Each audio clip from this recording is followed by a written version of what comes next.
The snow covering hides the fact that this is an enormous rubbish tip, stretching as far as the eye can see in every direction. At its centre, the active dump site, 100 metres high. It's simply vast. On it, like worker ants, humans scavenge for anything they can find. But this is inside Europe today. These aren't refugees or economic migrants.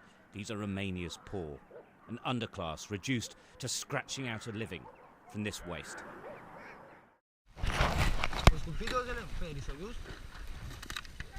Filming inside the dump is strictly prohibited, but one of the workers was prepared to take our camera inside to see what it's like and to get a sense of just how miserable this place really is.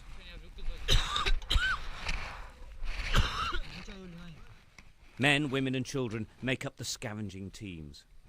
Government and private contractors own all the waste here. The scavengers, crows as they are known, are paid a tiny cut to collect recyclable waste. Once they could take it away themselves to sell. Not now. They are economic slaves, effectively tied to live like this. This wasteland is a throwback to the Soviet era. Toxic waste was dumped here as well. Its gas still leaks into the air today. The nauseous vapours are a constant. Locals say illness is never far away. The smell of rotten garbage, it kills you. You cannot stay outside more than 1 minute. So you have to wear a mask so you can stay outside. For the people close to the toxic waste, I cannot say how they feel or how sick they are. They're always sick and they cannot afford to go to the doctor or to hospital because they don't have insurance. The communities surrounding the dump are squalid.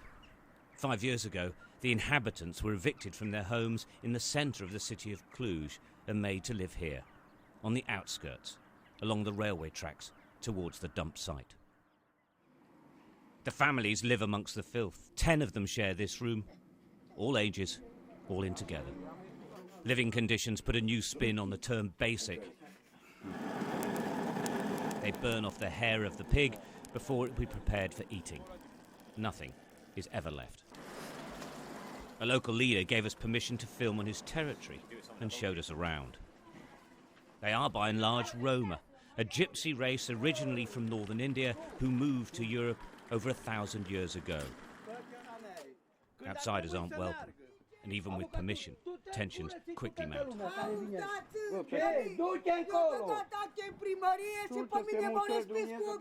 These Romanians demand equal rights, but theirs is a life of segregation, condemned to a life of the outsider at home.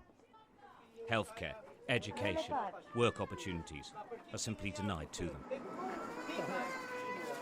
Dar ne simțim segregați, deci marginalizați de ăștia, societatea română.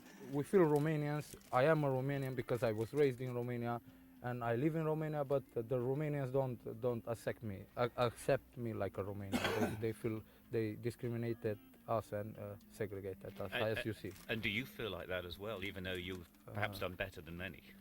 Yes, I feel like that because even if I say I'm a Romanian, the Romanians say you're not a Romanian, you're a gypsy. The traditional gypsy say, you're not a gypsy, you're a gajo.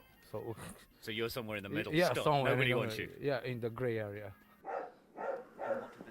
Tony Novak speaks Romanian, English, Italian and German. He taught himself. He works when he can in the United Kingdom.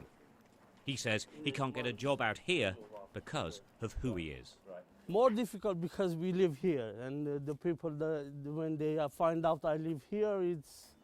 And this is very much the point. Because of where you actually live, and Yes. the fact that you would be linked to the Roma people. Yes. Basically, that's the end of work, isn't it? Exactly. Exactly. When they find out, because at the first they don't, they are not interested about the guy. But if it stays 2 or 3 months, they dig. Where you come from, where you live, which are your neighbors, and go on.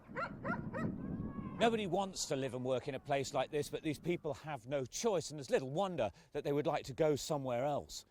In many ways, there's little difference between them and the refugees and economic migrants currently pouring into Europe, except, of course, one major difference. They're already in Europe, and they're Europeans, but they enjoy none of the benefits the rest of us take for granted. On the busy streets of Cluj, Romania's second city, there is little concern for the poorest members of their society. For its part, the local authorities deny discrimination, arguing rather that the crows, the scavengers, choose to live outside normal society. People just expect everybody to follow the same rules they do and to cope with the same problems they do and expect to have the same chances and opportunities they do. I think in terms of local mentality, this is the general idea. Some take all the responsibilities and the opportunities and the rights that comes with belonging to a community, to our community. Some don't. So I think it's in that maybe a matter of choice. For years, human rights groups have criticised Romania for its treatment of these people.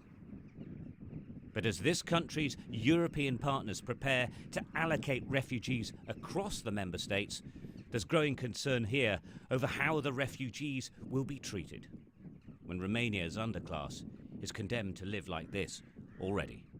Stuart Ramsey, Sky News, Cluj, Romania.